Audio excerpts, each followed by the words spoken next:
y esa negligencia que tienen muchas veces los equipos de seguridad dentro de las organizaciones es lo que le permite a los atacantes empezar a obtener esta información de forma pues muchísimo más sencilla. Ahora, ¿cuál es otra amenaza que seguramente vamos a empezar a ver? Ahorita creo que la mencionaron, el tema de las botnets. Ahorita alguien de México, si no estoy mal, nos habló del tema de las botnets, los códigos maliciosos del tipo botnet. ¿Qué pasa con esos códigos maliciosos? Los códigos maliciosos llegan al dispositivo del usuario y le permiten al atacante tomar el control total del dispositivo. ¿Para qué? Para utilizar los recursos que tiene el usuario en su máquina, para acceder a la información que tiene el usuario en su máquina. Y de esa manera, pues obviamente, poder acceder a todo lo que el usuario tiene. Entonces, ¿qué es lo que pasa con estos códigos maliciosos del tipo botnet? Que en Latinoamérica particularmente hemos visto cómo estas amenazas, hay unas familias particulares Hola. que empiezan a atacar o que empiezan a verse en nuestros países. Por ejemplo, Dortmund es uno de estos casos. Y como veíamos ahorita, todo este tipo de casos están finalmente relacionados con propagación o con el uso de viejas técnicas de propagación, como es correos electrónicos y redes sociales. Por ejemplo, en el caso de México, en el caso de países de Centroamérica, como lo mencionamos ahora, eso se hace a través de archivos de Word, archivos de Excel con alguna macro incrustada que va a descargar precisamente, por ejemplo, en este caso, el código malicioso del tipo botnet, lo que va a, finalmente a acceder a la información del usuario y de ahí extraer toda la información. Ahora, ¿qué pasa? Las botnets es una amenaza que estamos viendo hace bastantes años en la región, no es una amenaza nueva, pero es una amenaza que para los ciberdelincuentes les ha generado, les ha permitido obtener una gran cantidad de información y que pues como resulta ser una amenaza que les resulta interesante, que les resulta bastante práctica en términos maliciosos, pues obviamente vemos cómo empiezan a utilizarla cada vez con más información. Ahora, hablamos también de los casos de vulnerabilidades, es una realidad, seguramente vamos a ver cómo durante lo que resta de este año, durante lo que resta de 2015, vamos a ver cómo cada vez empiezan a reportar más vulnerabilidades y esto seguramente va de la mano del hecho de que muchas veces las mismas empresas desarrolladoras se preocupan por encontrar las vulnerabilidades que tienen sus productos y empiezan a pagarle a los mismos desarrolladores, a otro tipo de usuarios para que empiecen a reportar este tipo de vulnerabilidades y obviamente se puedan eh, corregir a tiempo. Por ejemplo, el año pasado, durante 2014, las vulnerabilidades como por ejemplo Shell, Shock, Google, Heartbeat, fueron de las que más se hablaron y que tuvieron un mayor impacto, pero estamos viendo que durante este 2015, por ejemplo, Flash, ¿cierto? Adobe Flash, es uno de las aplicaciones que más vulnerabilidades se han ido reportando y son vulnerabilidades críticas. O sea, imagínense ustedes, si un atacante logra explotar una vulnerabilidad crítica, va a poder tener acceso total al dispositivo del usuario, o sea, va a poder controlar todo lo que pasa en el dispositivo del usuario afectado. Y pues obviamente esta se convierte en una gran preocupación para las empresas de Latinoamérica. Bueno, por acá para aquellos que estén en Colombia, por acá John Edison nos dice que en Colombia existe la circular 042 que rige este tema de vulnerabilidades, ¿cierto? Que en grandes empresas o particularmente en empresas financieras se exigen por lo menos dos escaneos de vulnerabilidades a todos los servidores que tienen los usuarios o que tienen cada una de estas empresas. No sé si en otros países, además de Colombia, existen este tipo de regulaciones también. Si alguien quiere compartir con nosotros, pues solamente pueden utilizar el chat, pueden utilizar la ventana de preguntas para que compartan si en países diferentes a Colombia, como en este caso que nos hablaba John Edison de la circular 042, existen también normativas que rijan estos casos o que rijan precisamente el escaneo de estas vulnerabilidades, que se hagan unas revisiones periódicas a los servidores, a los equipos, para encontrar precisamente cuáles son los problemas y que se puedan corregir a tiempo, porque vemos que pues seguramente para una empresa va a ser imposible evitar el hecho de que de comprar una tecnología que pueda tener una vulnerabilidad, pues porque finalmente la utilizan y no la desarrollan, pero en la medida en que se puedan detectar cuáles son esas vulnerabilidades, se van a poder corregir a tiempo y obviamente pues proteger la información. Y pues, otra de las tendencias que seguramente durante este resto de año y para el año entrante y los que vienen, se van a empezar a, o vamos a empezar a hablar con mayor celeridad es el tema de Internet de las cosas, el IoT, Internet of Things, precisamente es el hecho de que empezamos a utilizar cada vez más el hecho de tener dispositivos que se conectan a Internet. Ahora, ¿qué pasa con esto? Que, por ejemplo, hace un tiempo atrás empezamos a escuchar que se iban a lanzar los famosos smartwatch, los relojes inteligentes, y de pronto al principio no muchas personas creían que esto realmente fuera a ser un artículo útil, pero vemos como cada vez empiezan a utilizar con mayor eh, regularidad este tipo de dispositivos, incluso dentro de las organizaciones. No sé si algunos de ustedes que trabajen en estos temas de tecnología han visto ya como, por ejemplo, algunos de sus gerentes, de sus coordinadores o de sus mismos compañeros empiezan a adquirir este tipo de dispositivos. Y obviamente utilizan este tipo de dispositivos para conectarlos a su smartphone. Desde el smartphone acceden al correo electrónico, muchas veces al correo electrónico de la compañía y pues ahí es donde empiezan, ok, ¿cómo estamos garantizando la seguridad? ¿Cómo garantizan la seguridad de la información de la compañía si se maneja este tipo de dispositivos? Entonces, por ejemplo, estamos hablando de Internet de las cosas o Internet de las amenazas. O sea, es precisamente esto lo que se plantea al respecto de qué es lo que empezamos a ver, qué es lo que deberíamos empezar a pensar en materia de seguridad para este tipo de dispositivos. Ahora, ¿qué es lo que pasa con eso? Que obviamente al tener nuevos dispositivos, al tener una gran cantidad de dispositivos que cada vez son más los dispositivos que vamos a tener conectados a Internet, pues obviamente empezamos a extender la superficie de ataque que pueden utilizar los atacantes y pues obviamente un atacante solamente necesita un punto de acceso para acceder a la información del usuario y nosotros que somos los encargados de seguridad pues tenemos que cubrir todos esos puntos débiles para garantizar que la información no se va a filtrar. Entonces, obviamente, al tener más dispositivos conectados, vamos a empezar a ver más amenazas que tratan de aprovechar este tipo de vulnerabilidades, este tipo de fallas de diseño o malos usos que muchas veces los usuarios le dan a este tipo de incidentes. Entonces, ahora sí, viene la pregunta final para que vayamos cerrando este webinario. ¿Cómo protegernos? ¿Qué podemos hacer para poder garantizar que nuestra información va a estar segura de la explotación de vulnerabilidades, de la infección con códigos maliciosos, la infección con un código malicioso, por ejemplo, el tipo botnet, que nuestros dispositivos móviles también van a estar protegidos? Entonces, ¿qué es lo que debemos hacer? ¿Qué deberíamos tener en cuenta como mínimo para proteger la seguridad de nuestra información? Entonces, hay un tema, bueno, por acá empezamos a hablar, bueno, y Anderson está en un tema que es fundamental y es el tema de la educación al usuario. Si bien es un tema que ahorita vamos a tocar un poco más en detalle, bueno, y ya por aquí varios empiezan a hablar de, bueno, Anderson Córdoba habla de la educación al usuario, Yolvari Pereira también de campañas más didácticas, Leandro Santos también habla de la capacitación al usuario, y es definitivo, o sea, finalmente el usuario finalmente es quien está ante, digamos que está más expuesto a este tipo de riesgos y pues es quien finalmente debemos tener protegido. Entonces, ¿por dónde debería empezar estos temas de capacitación, estos temas de protección a los usuarios? Pues tenemos por hacer una adecuada gestión de la seguridad. ¿Qué me refiero con hablar de gestionar la seguridad?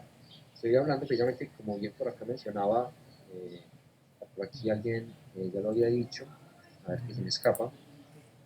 Esto tiene que ver con la actualización de las actualizaciones de los sistemas operativos y las aplicaciones. Y John Edison nos mencionaba el hecho de tener las actualizaciones. Y es eso, o sea, todas las aplicaciones que utilicemos, los sistemas operativos, aplicaciones en dispositivos móviles, en dispositivos de escritorio, mantenerlas actualizadas. Eso es lo que hace parte de la gestión de la seguridad. Y como bien menciona Leandro, políticas de seguridad claras y flexibles y además estén de acuerdo a la realidad de la empresa. No es lo mismo aplicar una política de seguridad, por ejemplo, de bloqueo de dispositivos USB en una empresa, no sé, de retail, por ejemplo, aplicar esta restricción en una empresa, por ejemplo, como un data center. O sea, son seguramente realidades muy diferentes y por lo tanto se deberían mirar realmente cuáles son las necesidades que tiene y poder eh, garantizar que esa política de seguridad sea como a la realidad de nuestra organización.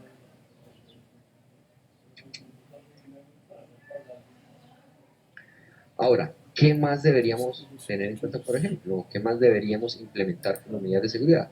Tener una solución o soluciones de seguridad instaladas. Estamos hablando de antivirus, estamos hablando de firewall, estamos hablando de IDS y en general cualquier tipo de solución de seguridad que se acomode a las necesidades que tiene nuestro negocio. Hay que tener en cuenta aquí algo que es muy importante, es que si bien los temas de seguridad son muy importantes y son vitales para el negocio, no son el negocio.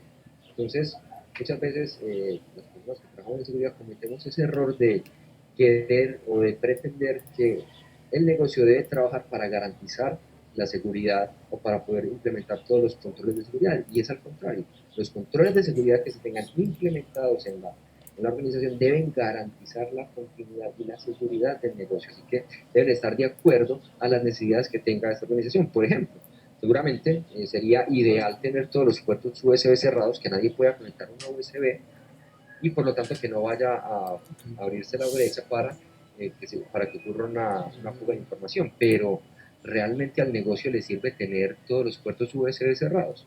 Seguramente que no. Entonces, esas soluciones de seguridad, esas implementaciones que se hagan van a tener que estar de acuerdo a esas necesidades que tiene el negocio. Hablábamos ahora también del hecho del uso de las contraseñas, porque muchas veces, y ustedes mismos lo fueron confirmando, el hecho de que muchos usuarios utilizan la misma contraseña para todos los servicios que tienen en Internet, que tienen en la empresa, que tienen en sus hogares. Entonces, qué podemos hacer desde nuestra organización? Tener un doble factor de autenticación, un doble factor de autenticación que, por más que se tenga la misma contraseña para acceder a todos los servicios, deba ingresar un eh, código adicional, o sea, un OTP, un código de uso único, para acceder a la cuenta. De esta manera, por más de que un atacante pueda obtener el nombre de usuario y la contraseña, van a necesitar el dispositivo desde el cual se genera ese segundo factor de autenticación para poder acceder a la cuenta. De hecho, no sé si ustedes lo conocían o lo utilizan ya, muchos servicios como Facebook, Gmail, Twitter, el mismo Google ya ofrecen de forma gratuita tener o activar un doble factor de autenticación para nuestras cuentas personales. Ahora la pregunta es cuántos realmente lo estamos utilizando, o más aún, cuántos conocían que este tipo de servicios en Internet, que son de los más utilizados, ya ofrecen, ¿cierto?, tener este factor de autenticación, el segundo factor de autenticación de forma gratuita, y que esto, digamos, nos pueda elevar las medidas de seguridad que tenemos implementadas en nuestro dispositivo. Y finalmente, digamos que otra medida de seguridad que deberíamos empezar a tener en cuenta es el cifrado de los datos, el cifrado de la información. Sobre todo cuando empezamos a compartir información, cuando empezamos a enviar información a través de correos electrónicos, como bien decía por aquí Kelly Barbuena, el hecho de esa capa 8, o sea, de esos usuarios que empiezan a enviar correos electrónicos, a enviar información. Bueno, ¿qué pasa si ese correo electrónico alguien logra accederlo? ¿Qué pasa si el usuario tiene su dispositivo, o sea, dispositivo de escritorio, su dispositivo portátil, y alguien se lo roba o lo pierde y logra acceder a esa información? O sea, por más de que puedan acceder o que puedan tener el smartphone, o que puedan tener el computador, lo más importante y lo que nos debería preocupar más es proteger la información que va dentro de ese dispositivo. Y obviamente, la forma de hacerlo es cifrando los datos que tienen ahí. Bueno, por aquí un mensaje de Miguel Ángel. Miguel Ángel Maqueda nos dice que, bueno, que las medidas de seguridad en Facebook y Twitter son bastante buenas y que definitivamente es una opción de seguridad que le permite a uno, ¿cierto?, darse cuenta de quién ingresa, desde dónde lo hace, de esa forma tener como un control de qué es lo que está pasando con cada una de estas cuentas. Y son muchas veces, en el caso de las cuentas personales, son alternativas de seguridad que están de forma gratuita en estos servicios. Lo podemos implementar sin ningún problema, sin ningún costo, es simplemente hacernos conscientes de este tipo de servicios y obviamente pues utilizarlos de la forma más adecuada. Bueno, eh, sí, es una realidad el hecho de que también se empiezan a manejar muchas contraseñas y como bien dice John Edison, hay alternativas para tener, para manejar, para administrar mejor tantas contraseñas que utilizamos. Una de esas aplicaciones, por ejemplo, es KeePass, y es una aplicación que podemos tener en nuestro dispositivo y ahí almacenar todas las contraseñas que utilizamos de todos los servicios y obviamente poder tener una contraseña robusta que nos pueda garantizar el acceso. Pero entonces, si esta medida, ¿cierto?, de tener diferentes contraseñas, la complementamos con un segundo factor de autenticación, pues vamos a tener todavía mayor cantidad o un mayor nivel de seguridad. Así que eh, finalmente, ¿cierto? El mensaje al cual quisiera llegar es eso, o sea, si conocemos o si sabemos que este tipo de incidentes están ocurriendo, o sea, que en lo que vamos de este año, como veíamos al principio, hay incidentes de seguridad que ya estamos viendo en la región, que estamos viendo en Latinoamérica, que además, digamos, lo que desde nuestro laboratorio vemos que se van a seguir presentando ese tipo de incidentes, que las empresas de Latinoamérica van a empezar a sufrir o seguramente vamos a empezar a ver ataques que son dirigidos, de hecho ya estamos viendo cómo hay atacantes, hay cibercriminales que se enfocan en desarrollar aplicaciones muy particulares para cada país. Entonces, ¿por qué no asumimos estas medidas de seguridad? O sea, seguramente si tomamos en cuenta esas medidas de seguridad, si identificamos cuáles son las amenazas, pues vamos a poder garantizar, vamos a poder tener ese mayor nivel de seguridad. Obviamente, en la medida en que seamos conscientes de esas amenazas, como bien mencionaba, que eduquemos a los usuarios. O sea, si no educamos a nuestros usuarios va a ser muy complicado que estos usuarios caigan en estos incidentes y que por lo tanto puedan poner en peligro, puedan poner en riesgo la información de la organización. Entonces, si todo esto lo unimos, hacemos realmente un sistema de gestión de seguridad, vamos a poder garantizar realmente la seguridad de nuestra información, vamos a poder garantizar o vamos a poder hacer más con todos nuestros recursos y finalmente vamos a poder disfrutar de forma segura de la tecnología, que es lo que estamos buscando. ¿Ok? Bueno, a medida que fuimos hablando fueron surgiendo algunas dudas, algunas inquietudes, así que vamos a empezar a leer algunas más. Si tienen alguna otra inquietud, les agradezco que la hagan a través de la ventana de preguntas para que las vamos resolviendo. Bueno, por acá nos pregunta Gonzalo Fernández, ¿cómo se llama el software para almacenar claves? Uno de los que, digamos que es más utilizado se llama KeePass. Es importante tener en cuenta que el usuario está almacenando en un solo archivo todas las contraseñas de todo su servicio. Entonces, ¿qué es lo que siempre recomendamos en este caso? Que la contraseña que se utilice, que la clave que se utilice para acceder al KeePass sea una contraseña realmente robusta, es decir, una contraseña que tenga letras mayúsculas, letras minúsculas, eh, que tenga números, que tenga símbolos y que sea lo suficientemente largo. Como en este caso estamos hablando que esta información está dentro de un solo archivo, pues vamos a tener que tener una contraseña por lo menos de 12, 15 caracteres que realmente sea una contraseña segura. Obviamente, sí. Esta información está cifrada dentro de un archivo y pues, obviamente es donde nos va a garantizar la información, la seguridad de la información. Bueno, no sé si tienen de pronto alguna otra duda, o sigo leyendo acá, buscando algunas de las preguntas.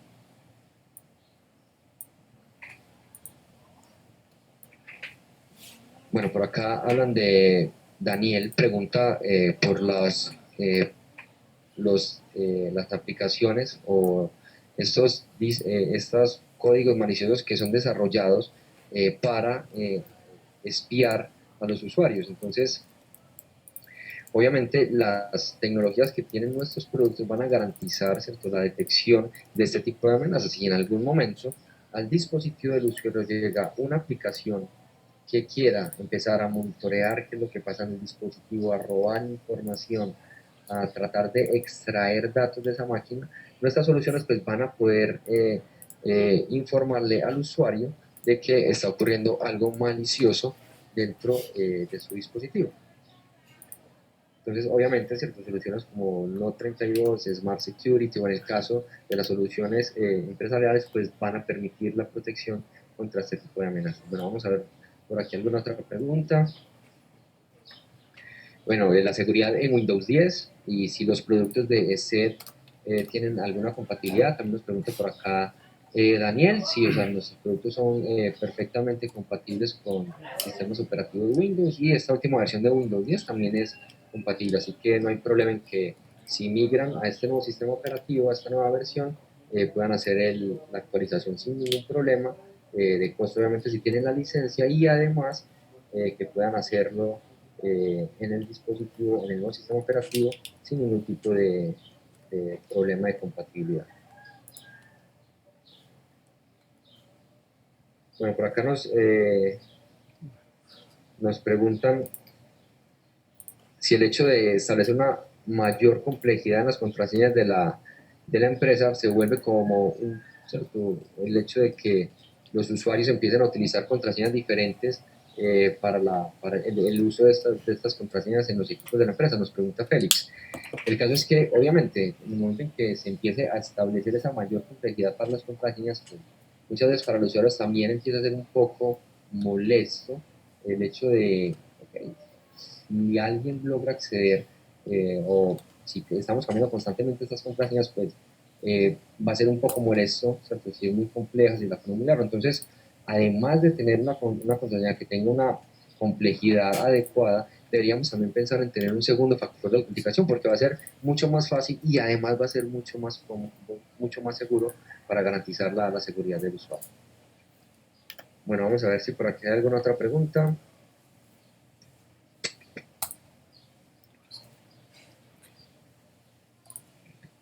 Bueno, por acá pregunta Oscar Osvaldo sobre las botnets.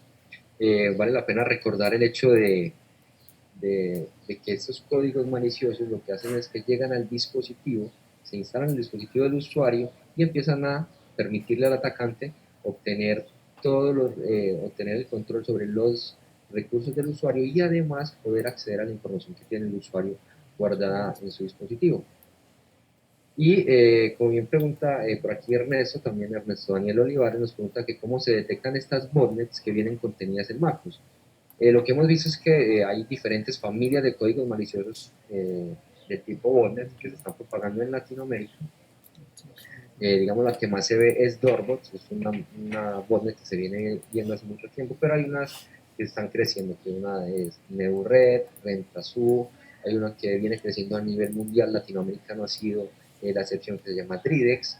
Son todas botnets que, digamos que dependiendo de la campaña, dependiendo del cibercriminal que está detrás de la propagación de esa amenaza, pues va a utilizar una u otra.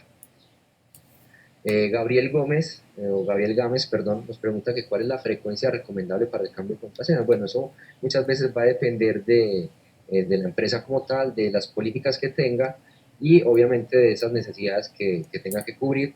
Lo más recomendable muchas veces es hacerlo por lo menos 2 veces al año, es decir, cada 6 meses, dependiendo de la longitud. O sea, entre más larga sea la contraseña y más compleja sea la contraseña que le exigimos a nuestros usuarios, pues podemos hacer que el cambio sea un poco más espaciado en el tiempo, pero por lo menos cada 6 meses, idealmente sería cada 3 meses, que el usuario deba cambiar su contraseña para evitar, digamos, la fuga de información de este.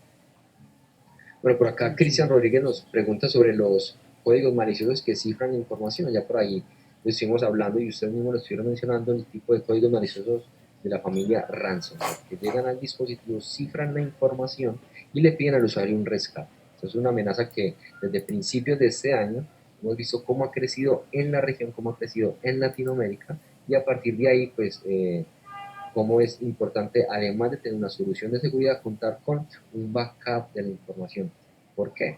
Porque muchas veces, si el dispositivo no está adecuadamente protegido y la información se cifra, la única forma de recuperarla va a ser restableciendo el backup de esa información.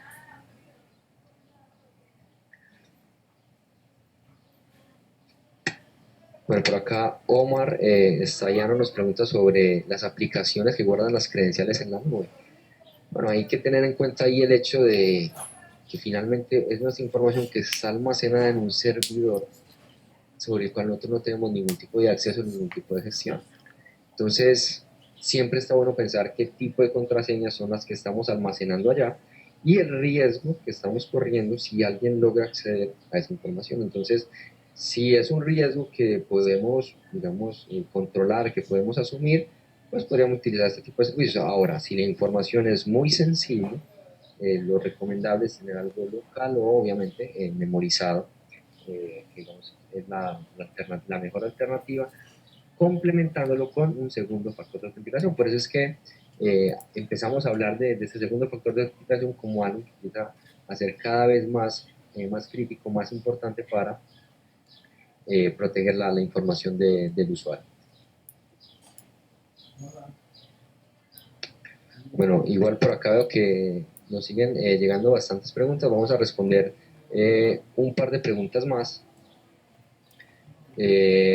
Bueno, por acá Ariel nos pregunta sobre el tema de StorageCraft y Deslo. Es importante hacer hincapié sobre estos dos productos que son productos de ESET en alianza con otras empresas. StorageCraft es una solución para el backup de la información y Deslo es una solución para el cifrado de los datos. Así que son dos alternativas que pueden empezar a evaluar para garantizar la información, la seguridad de la información de los datos. Bueno, ¿qué tipo de cifrado ofrece Desktop? Pues tiene diferentes tipos de cifrado dependiendo de qué es lo que el usuario vaya a pretender. Obviamente es un cifrado asimétrico, y hay diferentes algoritmos que se pueden utilizar para cifrar esa información. Ahora, digamos que tiene varias alternativas la herramienta, el usuario pues ya va a poder elegir la que más se acomode a las necesidades que tenga. Bueno, vamos a responder entonces una última pregunta. Igual les va a quedar la dirección de correo electrónico, webinarios@esetla.com. Ahí pueden enviarnos todas las dudas, todas las inquietudes que surjan a partir de este webinario. Nosotros les estaremos respondiendo para que digamos, no se queden con estas inquietudes. Bueno, entonces por acá Oscar nos pregunta sobre cómo impedir que se instale una botnet en el dispositivo. Pues obviamente ahí es muy importante contar intercambiando información con un centro de comando y control, es decir, está sacando información del dispositivo. En la medida que esa detección proactiva sobre el comportamiento de estas amenazas, pues lo puede detectar un software antivirus, pues te va a poder advertir si eso que estás viendo es algo malicioso o se trata de algo que no es malicioso. Bueno, ya creo que se nos está cumpliendo el horario para este webinario. Les recuerdo nuevamente, las personas que tengan alguna inquietud, sé que quedaron algunas por acá en el tintero, algunas por responder, pueden escribirnos a webinarios@sla.com, ahí los vamos a estar respondiendo, vamos a estar poniendo en contacto con ustedes. Les agradezco particularmente por la participación, por haber estado pendientes del webinario, de estarnos respondiendo las preguntas, a todos nuestros amigos de Venezuela, a la gente de Colombia, de acá de Argentina, México, por supuesto, Panamá, a todos los que estuvieron pendientes de este webinario. Muy amables, claro, también a la gente de Uruguay, cómo no, de Ecuador, Julio César, claro que sí, a la gente de Ecuador, muchos abrazos, muchas felicidades a todos por allá, así que espero que les haya gustado el webinario y espero que nos podamos escuchar en una próxima oportunidad. Saben, les queda ahí el correo electrónico. Por supuesto que sí, Cristian, a la gente de Perú, Ariel en Salta, en Argentina también, a Gabriel desde La Plata, pues, claro que sí, Osvaldo también desde Ecuador, bueno, perfecto, Aníbal desde Corrientes, bueno, a todos, muchas gracias por su participación y nos estamos escuchando y nos estamos viendo en una próxima oportunidad. Bueno, para aquellos que están preguntando por la copia del seminario o de este webinario, Vamos a estar, pueden estar atentos a nuestras redes sociales, a nuestras páginas para ver esta información cuando la vamos a estar subiendo. Bueno, Ana Lady en Panamá también, muchos saludos a todos por allá en Panamá. Y bueno, muchas gracias por haber estado en este webinario y nos estamos escuchando. Carlos, en El Salvador, a todos, muchas gracias y que estén muy bien. Hasta luego.